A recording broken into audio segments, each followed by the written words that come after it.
সাইয়্যিদুনা আইয়ুব আলাইহিস সালাম কোরআনে বর্ণিত ২৫ জন নবীর মধ্য থেকে অন্যতম একজন নবী। ইবনু কাসিরের বর্ণনা অনুযায়ী সৈয়দনা ইসহাক আলাইহিস সালামের দুইজন যমজ পুত্র ছিল। একজন হচ্ছেন ইয়াকুব আলাইহিস সালাম, আরেকজন হচ্ছেন ঈস। সৈয়দনা আইয়ুব আলাইহিস সালাম এই ঈসের বংশধর।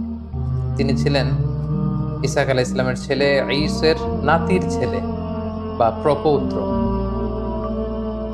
ফিলিস্তিনের দক্ষিণ সীমান্তের হুরান এলাকায় সৈয়দনা আইয়ুব আলাইহিস সালামের জন্ম। সৈয়দনা আইয়ুব আলাইহিস সালামের দাওয়াতি অভিযাত্রা বা উনি কোন উম্মতের কাছে প্রেরিত হয়েছেন তাদের বর্ণনা, তারা কি অ্যাকসেপ্ট করেছিল নাকি বিরোধিতা করেছিল, বা তাদের উপর কোনো শাস্তি এসেছিল কিনা, কোনো মুআজিজা, এর কোনো কিছুই কোরআনে কিন্তু বর্ণিত হয়নি। কোরআনে যে বর্ণনাটি এসেছে কেবলমাত্র দুটি সূরায় সৈয়দনা আইয়ুব আলাইহিস সালামের ব্যাপারে আমরা জানতে পারি, যেখানে আল্লাহ তাআলা বলেছেন যে আইয়ুব আলাইহিস সালামকে আল্লাহ তাআলা কঠিন পরীক্ষায় ফেলেছিলেন। সিভিয়ার স্কিন ডিজিজ হয়েছিল ওনার, এমন এক ধরনের চর্মরোগ হয়েছিল বা দেহে এমন ধরনের পচনশীল একটা রোগ হয়েছিল, দেহে পচন ধরে গিয়েছিল, ফলে ওনার আশেপাশের লোকজন ওনাকে ছেড়ে অনেক দূরে চলে গিয়েছিল। উনি স্বাস্থ্যগতভাবে অনেক বেশি কষ্ট পেয়েছিলেন এই অসুস্থতায়, এই রোগে। কেউ কেউ এটাকে কুষ্ঠরোগ বলেছেন, কেউ এটাকে চর্মরোগ বলেছেন। এটা দিয়ে আল্লাহ তাআলা সাইয়েদনা আইয়ুব আলাইহিস সালামকে দীর্ঘদিন তিনি পরীক্ষা নিয়েছিলেন। পাশাপাশি ওনার অনেক সম্পদ ছিল, এই সম্পদগুলো ধ্বংস হয়ে গিয়েছিল, ওনার ছেলেমেয়েরা ইন্তেকাল করেছিল। এরকম একটি ভয়ঙ্করতম পরীক্ষার মধ্য দিয়ে তিনি জীবন কাটিয়েছেন এবং ধৈর্যের পরাকাষ্ঠা দেখে আল্লাহ তাআলার কাছে সম্মানিত হয়েছিলেন। তিনি এতটাই ধৈর্যের উৎকৃষ্ট নমুনা স্থাপন করতে পেরেছিলেন যে আল্লাহ তাআলা ওনাকে সবের বলে আখ্যা দিয়েছেন, অর্থাৎ ধৈর্যশীল এবং নে'মাল আবদ বা অতি উত্তম বান্দা, সুন্দর বান্দা বলে সূরা সদে আল্লাহ তাআলা উল্লেখ করেছিলেন। আমরা যদি সরাসরি কালামুল্লাহ মাজিদের দিকে তাকাই তাহলে দেখব যে সূরাতুল আম্বিয়া এবং সূরাতুস সদ এই দুইটি আয়াতে আল্লাহ তাআলা আইয়ুব আলাইহিস সালামের ব্যাপারে আলোচনা করেছেন। সূরাতুল আম্বিয়াতে আল্লাহ তাআলা বলছেন, ওয়া আইয়ুবা ইয নাদা রাব্বাহু আন্নী মাসসানিয়াদ দুররু ওয়া আনতা আরহামুর রাহিমিন। অর্থাৎ হে নবী, স্মরণ করুন আমার প্রিয় বান্দা আইয়ুব আলাইহিস সালামের কথা, যখন তিনি তার রবকে ডেকেছিলেন, মানে আল্লাহ তাআলাকে ডেকে আইয়ুব আলাইহিস সালাম বলেছিলেন যে আন্নী মাসসানিয়াদ দুররু, হে আল্লাহ, আমাকে রোগ পেয়ে বসেছে, কষ্ট পেয়ে বসেছে, আমি রোগাক্রান্ত, আমি জরাগ্রস্ত, আমি রোগাগ্রস্ত। ওয়া আনতা আরহামুর রাহিমিন, আল্লাহ আপনি তো মেহেরবান, আপনি তো দয়াময়, আপনি সব দয়াময়ের চাইতে বড় দয়াময়। দেখেন, এত দীর্ঘদিন আইয়ুব আলাইহিস সালাম প্রায় ১৩ বছর এই সিভিয়ার স্কিন ডিজিজ বা চর্মরোগে আক্রান্ত হয়েও তিনি আল্লাহকে বলেন যে আল্লাহ আপনি আমাকে রোগ নিরাময় করে দেন, আপনি আমাকে শিফা দেন, আপনি আমাকে সুস্থ করে দেন। এটা বলেননি, এটা ওনার একটা অ্যাটিটিউড। আমরা যদি রোগাক্রান্ত হই, শিফা চাওয়া, সুস্থ হওয়ার জন্য দোয়া করা, এটা জায়েজ আছে, শুধু জায়েজই নয়, এটি সুন্নাহ। রাসূল সাল্লাল্লাহু আলাইহি ওয়াসাল্লাম নিজেও শিফার জন্য দোয়া করতেন। কিন্তু সাইয়্যিদুনা আইয়ুব আলাইহিস সালাম এই ক্ষেত্রে ব্যতিক্রম। তিনি আল্লাহ তাআলার কাছে দোয়া করেন যে আল্লাহ আমাকে সুস্থ করে দেন। তিনি কি বলেছেন? তিনি বলেছেন আন্নী মাসসানিয়াদ দুর, হে আল্লাহ আমার কষ্ট হচ্ছে, আল্লাহ আমাকে রোগ পেয়ে বসেছে, আমি রোগাক্রান্ত, আর আপনি তো মেহেরবান। এতটুকু বলেছেন। কারণ ওনার অ্যাটিটিউডটা হচ্ছে এরকম, রোগ দিয়েছেন আল্লাহ, আমি যে কষ্ট পাচ্ছি এটাও দেখছেন আল্লাহ। সো আল্লাহ যদি রোগ দিয়ে খুশি, আমি রোগ পেয়ে খুশি, তাই এই রোগ আমার থেকে উঠিয়ে নেন এটা আমি বলতে পারবো না। আমাকে শিফা দেন, এই রোগ আমার থেকে দূর করেন, আমি এটা বলতে চাই না। আমার কি অবস্থা, আমার কতটুকু কষ্ট যন্ত্রণা আল্লাহ তাআলা দেখছেন। তাই তিনি বলেছিলেন, হে আল্লাহ আমাকে রোগ পেয়ে বসেছে, আমি রোগাক্রান্ত আল্লাহ, আর আপনি তো মেহেরবান, আমি রোগী আর আপনি তো দয়াময়। এটা দিয়ে উনি কেমন যেন বোঝাতে চাইলেন যে হে আল্লাহ, আমি যে অসুস্থ, আপনি তো দয়ার সাগর, আপনি তো চাইলে দয়া করে আমাকে সুস্থ করে যেতে পারেন। এভাবে তিনি আল্লাহ তাআলাকে ডেকেছেন এবং আল্লাহ তাআলা এত খুশি হয়েছেন। আল্লাহ বলছেন যে ফাস্তাজাবনা লাহু, আমি আইয়ুবের ডাকে সাড়া দিলাম। ফাকাশাফনা মা বিহি মিন দুর, তার যে রোগ এটাকে আমি ভালো করে দিলাম। কোন রোগে আক্রান্ত হয়েছিলেন এ ব্যাপারে সুস্পষ্ট কিছু জানা যায় না, যদিও অনেক মুফাসসিরিন ইকরাম অনেক ধরনের মন্তব্য করেছেন। আল্লাহ তাআলা বললেন ওয়া আতাইনাহু আহলাহু, আমি তার সন্তানদেরকে ফিরিয়ে দিলাম। ওয়া মিসলাহুম মাআহুম, এবং অনুরূপ আরো দান করলাম। মুফাসসিরিন ইকরাম বলেছেন যে আইয়ুব আলাইহিস সালামের 7 সন্তান ছিল, মোট 14 জন সন্তান ছিল, 7 জন ছেলে 7 জন মেয়ে। ছাদের নিচে চাপা পড়ে 7 ছেলে 7 মেয়ে সবাই ইন্তেকাল করেছে। আল্লাহ তাআলা তাদেরকে আবার পুনরায় জীবিত করলেন। কোন কোন তাফসিরে এসেছে যে আল্লাহ তাআলা 7 ছেলে 7 মেয়ে এই 14 জনকে আবার জীবিত করলেন। শুধু তাই নয়, ও মিসলাহুম মাআহুম, আইয়ুব যখন সুস্থ হয়ে গেল তার ঔরসে আল্লাহ তাআলা আরো 7 জন ছেলে আরো 7 জন মেয়ে মোট 14 জনকে দান করলেন। সুবহানাল্লাহ। আল্লাহ তাআলা বললেন রাহমাতাম মিন ইনদিনা, এটা আমার পক্ষ থেকে রহমত স্বরূপ। ওয়া যিকরা লিল আবিদিন, আর ইবাদতকারীদের জন্য এতে রয়েছে উপদেশ। যারা আল্লাহ তাআলার ইবাদতে মগ্ন থাকে, আইয়ুবের মতো এরকম ইবাদতকারী হতে চায়, তাদের জন্য এই ঘটনার মধ্যে উপদেশ রয়েছে। সূরা সদের দিকে যদি আমরা তাকাই তাহলে দেখব যে কিভাবে আল্লাহ তাআলা এই 13টি বছর রোগাক্রান্ত থাকার পরে আইয়ুবকে তিনি সুস্থ করলেন। আল্লাহ তাআলা ইরশাদ করছেন, উরকুব বিরিজলিকা হাযা মুগতাসালুম বারিদুন ওয়া শারাব।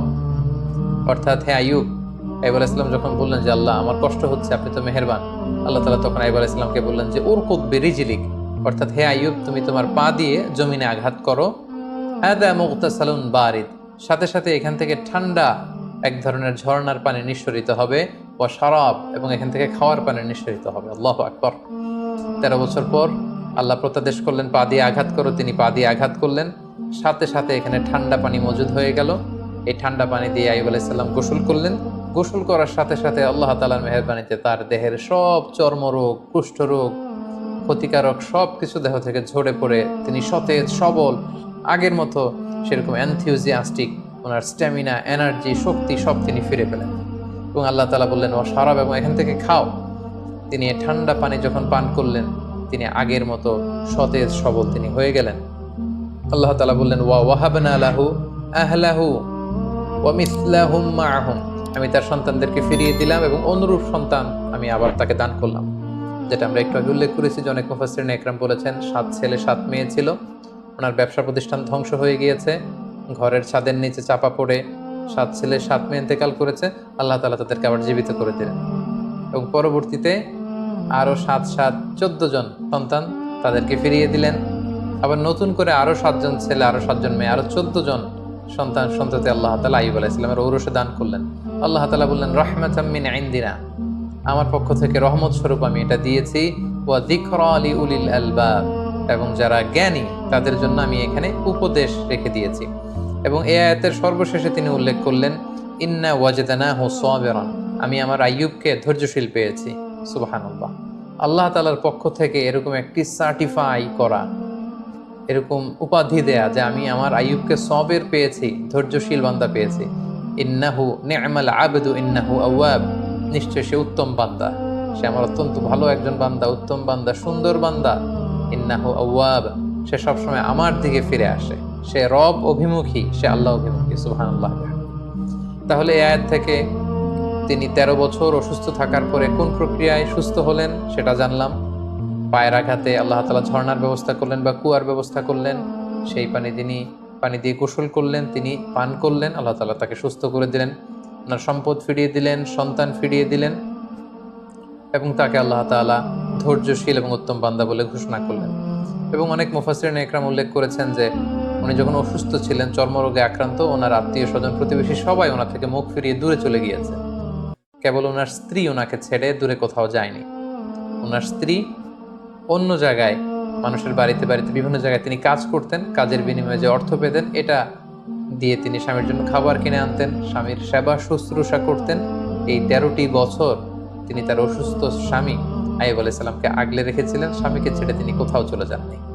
সম্মানিত সুধী, এ পর্যায়ে আমরা আইয়ুব আলাইহিস সালামের জীবনী থেকে কিছু লাইফ লেসন আপনাদের সাথে শেয়ার করব। প্রথম যে লেসনটি আমরা পাই সেটা হচ্ছে sickness could be a test. আমরা প্রায় অসুস্থ হয়ে পড়ি, আমাদেরকে মনে রাখতে হবে এই অসুস্থতা কিন্তু আল্লাহ তাআলার পক্ষ থেকে একটি পরীক্ষা। আমরা কখনো সুস্থ থাকি, কখনো অসুস্থ থাকি। আল্লাহ তাআলা আমাদেরকে কাউকে সুস্থ রেখে পরীক্ষা করেন, তিনি দেখেন যে সুস্থ থেকে আমরা আল্লাহ তাআলার শুকরগুজার হই কিনা। আবার মাঝে মাঝে তিনি আমাদেরকে অসুস্থ করেও তিনি আমাদেরকে পরীক্ষা করেন, তিনি দেখতে চান যে অসুস্থ অবস্থায় আমরা ধৈর্য ধারণ করি কিনা। তো আমাদের পুরো জীবন প্রক্রিয়াটাই কিন্তু একটা পরীক্ষার মধ্য দিয়ে যাচ্ছে। আমরা কেউ ধনী, কেউ গরিব, কাউকে আল্লাহ ধনী বানিয়ে পরীক্ষা করেন, কাউকে গরিব বানিয়ে পরীক্ষা করেন, কাউকে সুস্থ রেখে পরীক্ষা করেন, কাউকে অসুস্থ রেখে পরীক্ষা করেন। সো অসুস্থতা কিন্তু আল্লাহ তাআলার পক্ষ থেকে একটি বড় পরীক্ষা, এবং এই অসুস্থ অবস্থায় আমরা সঠিক সময়ে সঠিক রেসপন্সটুকু করছি কিনা, দ্যাট ইজ দ্য কোশ্চেন। এবং আমরা ধৈর্যশীল বান্দাদের অন্তর্ভুক্ত হচ্ছি কিনা, সেটা হচ্ছে আমাদের দেখবার বিষয়। আমরা যারা অসুস্থ থাকি, আমরা আসলে কতটুকু অসুস্থতা ভোগ করছি। কেউ আমরা 2 মাস, 3 মাস, 4 মাস অসুস্থ থেকে অনেক সময় বলি যে আমার থেকে অসুস্থতা যাচ্ছে না, আল্লাহ তাআলা কি আমাকে দেখেন না, তিনি কি আমাকে সুস্থ করবেন না? আমরা কি একটু আইয়ুব আলাইহিস সালামের জীবনের দিকে খেয়াল করেছি? তিনি টানা 13টি বছর অসুস্থ থাকার পরেও আল্লাহ তাআলাকে বলেননি আল্লাহ যে আমাকে সুস্থ করে দেন। যদিও সুস্থ করে দেন বলা জায়েজ, কিন্তু তিনি বলেছেন যে আল্লাহ আপনি তো মেহেরবান। সো আমরা অসুস্থ অবস্থায় যেন ধৈর্য ধারণ করতে পারি, আল্লাহ তাআলার উপর আস্থা এবং বিশ্বাস যেন আমরা অটুট রাখতে পারি, সেটা হচ্ছে আইয়ুব আলাইহিস সালামের জীবনী থেকে আমাদের জন্য প্রথম শিক্ষা। দ্বিতীয় যে শিক্ষাটি আমরা পাই সেটি হচ্ছে বড় পরীক্ষায় বড় পুরস্কার লাভ হয়। আল্লাহর হাবিব সাল্লাল্লাহু আলাইহি ওয়াসাল্লাম ইরশাদ করেছেন, ইন্না ইযামাল জাযাই মা ইযামিল বালা। অর্থাৎ পরীক্ষা যদি বড় হয়, সেটার পুরস্কারও হতে হয় বড়। আমরা যদি আইয়ুব আলাইহিস সালামের জীবনের দিকে দেখি যে তিনি কত বড় পরীক্ষা দিয়েছেন।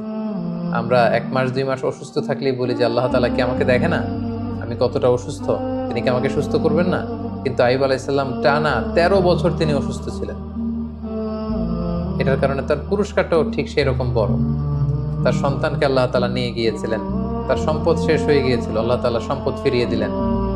তিনি অসুস্থ হয়েছিলেন, চর্মরোগে আক্রান্ত ছিলেন, তিনি একেবারে সতেজ হয়ে গেলেন, শক্তিশালী হয়ে উঠলেন। যে সন্তানগুলো ইন্তেকাল করেছিল আল্লাহ জীবিত করে দিলেন, নতুন সেই পরিমাণের সন্তান সন্ততি আল্লাহ তাআলা তার ঔরসে দান করলেন। এই যে অভাবনীয় নাজ নেয়ামত আল্লাহ তাআলা কেন দিয়েছেন? কারণ তার পরীক্ষাটা ছিল অত্যন্ত ভয়ঙ্কর। পরীক্ষা যদি বড় হয়, তার পুরস্কারও বড়। এবং নবীদের জীবনে যদি আমরা খেয়াল করি, তাহলে দেখবো যে নবীদেরকে আল্লাহ তাআলা অনেক বড় বড় পরীক্ষা নিয়েছেন। আল্লাহর হাবিব সাল্লাল্লাহু আলাইহি ওয়াসাল্লাম বলেছেন যে আশাদ্দুন নাসি বালাআন আল আম্বিয়া। মানুষদের মধ্যে থেকে আল্লাহ তাআলা সবচেয়ে বেশি বালা মুসিবতে ফেলেছেন নবীদেরকে। সুম্মাল আমসাল ফাল আমসাল, এরপরে নবীদের পরবর্তীতে যাদের অবস্থান তাদেরকে। এবং ফাইয়ুবতালা রাজুলু আলা হাসাবি দীনি, ব্যক্তির দিনদারি অনুসারে তাকে আল্লাহ তাআলা পরীক্ষা নিয়ে থাকেন। যে যত আল্লাহওয়ালা, তার জীবনে পরীক্ষা তত বেশি। সো আপনি যদি খুব বেশি পরীক্ষার সম্মুখীন হন, জীবনে যদি আপনার খুব বেশি স্ট্রাগল করতে হয়, আপস এন্ড ডাউনস থাকে, বারবার অসুস্থ হয়ে পড়েন, তার মানে এই না যে আল্লাহ তাআলা আপনাকে পছন্দ করছেন না। বরং আল্লাহ তাআলা আপনাকে বেশি পছন্দ করেন বলেই, বরং আল্লাহ তাআলা আপনার সম্মান মর্যাদা আরো বাড়িয়ে দিতে চান বলেই আল্লাহ তাআলা আপনাকে বেশি বেশি পরীক্ষা করেন এবং অসুস্থ রাখেন। আমরা অনেক সময় বিপদে পড়লে, মুসিবতে পড়লে, অসুস্থ হলে অসন্তুষ্ট হই। আর সাহাবারা বিপদে না পড়লে, অসুস্থ না হলে তারা চিন্তিত হয়ে যেতেন। সাহাবীদের যখন অসুস্থতা আসতো না, কোনো বিপদ আসতো না, তখন ওনারা চিন্তা করতেন, হায় রে, আল্লাহ তাআলা কি আমাকে পছন্দ করেন না? তাহলে আল্লাহ তাআলা আমাকে পরীক্ষা নিচ্ছেন না কেন? আমার জীবনে কোনো বিপদ আসছে না কেন? আমার জীবনে কোনো অসুস্থতা নেই কেন? তার মানে আল্লাহ তাআলা কি আমাকে কম পছন্দ করছেন? ওনারা সবসময় এটা নিয়ে চিন্তিত থাকতেন। আর আমরা বিপদে পড়লে চিন্তিত হয়ে পড়ি। সম্মানিত শুধু মুমিন জীবনে বিপদ আসা এটা একেবারে ওতপ্রোতভাবে জড়িত, এটা আসবেই। আল্লাহ তাআলা বলছেন, ওয়ালা নাবলুওয়ান্নাকুম বিশাইইম মিনাল খাউফি ওয়াল জুই ওয়া নাকসিম মিনাল আমওয়ালি ওয়াল আনফুসি ওয়াস সামারাত। আমি আল্লাহ তাআলা অবশ্যই তোমাদেরকে পরীক্ষা করব। কি দিয়ে পরীক্ষা করব? মিনাল খাউফ, ভীতিকর পরিস্থিতির মধ্য দিয়ে তোমাদেরকে যেতে হবে। ওয়াল জু, খাদ্য ঘাটতি ঘটবে, ক্ষুধার জ্বালায় কষ্ট পেতে হবে তোমাদেরকে। ওয়া নাকসিম মিনাল আমওয়াল, সম্পদের ঘাটতি হবে। ওয়াল আনফুস, তোমাদের প্রিয়জনদেরকে কখনো কখনো হারানো লাগতে পারে। ওয়াস সামারাত, তোমাদের সম্পদ নষ্ট হবে, ফল ফসল নষ্ট হবে, দুর্যোগ আসবে, প্রাকৃতিক দুর্যোগ। এই নানা ধরনের ঝঞ্ঝা বিক্ষুব্ধ পরিস্থিতির মধ্যে দিয়ে তোমাকে যেতে হবে, আর আমি তোমাদেরকে পরীক্ষা করবই করব। সো বিশ্বাসীদের জীবনে পরীক্ষা আসা, পরীক্ষা থাকা, ইটস এ মাস্ট, এটা থাকবে। আর পরীক্ষার মধ্য দিয়ে আল্লাহ তাআলা বান্দার সম্মান এবং মর্যাদাকে বাড়ান। আর মনে রাখতে হবে, পরীক্ষা যত বড়, উত্তীর্ণ হতে পারলে এটার পুরস্কারও অনেক বড়। সাইয়েদনা আইয়ুব আলাইহিস সালামের এই জীবনীতে আমরা এটা দেখতে পেয়েছি। সবশেষে যে শিক্ষাটি আমরা পাই সেটি হচ্ছে, একটি শান্তিপূর্ণ জীবনের জন্য, একটি প্রশান্ত লাইফের জন্য একজন নেককার স্ত্রী, লাইফমেট বা সোলমেট খুবই জরুরি। যে যিনি সবসময় স্বামীকে সাপোর্ট করবেন, স্বামীর সেবা সহযোগিতায় নিজেকে বিলিয়ে দেবেন, এরকম একজন নেককার স্ত্রী থাকাটা জীবনে সফল হওয়ার ক্ষেত্রে অনেক বড় ভূমিকা রাখে। যেটা আমরা আইয়ুব আলাইহিস সালামের জীবনীতে কিন্তু দেখেছি যে ওনার আত্মীয় স্বজন পাড়া প্রতিবেশী সবাই যখন ওনাকে ছেড়ে চলে গিয়েছে, ওনার স্ত্রী কিন্তু ওনাকে ছেড়ে যায়নি। ওনার স্ত্রী ওনাকে আগলে রেখেছে, ওনাকে সাপোর্ট করেছে, ওনাকে শেল্টার দিয়েছে, ওনাকে মানসিকভাবে সহায়তা করেছে। এজন্য এরকম একজন নেককার স্ত্রী আমাদের প্রত্যেকের জীবনে দরকার। আল্লাহ তাআলা এরকম একজন লাইফ মেট আমাদের জন্য নসিব করুন এবং নবীদের দেখানো পথে এবং মতে আমরা যেন আমাদের জীবন পরিচালনা করতে পারি, তিনি আমাদেরকে তৌফিক দান করুন। হাদা মা ইনদি ওয়াল ইলমু ইনদাল্লাহ আলাইহি তাওয়াক্কালতু ওয়া ইলাইহি উনীব। ওয়াসসালামু আলাইকুম ওয়া রাহমাতুল্লাহি ওয়া বারাকাতুহু।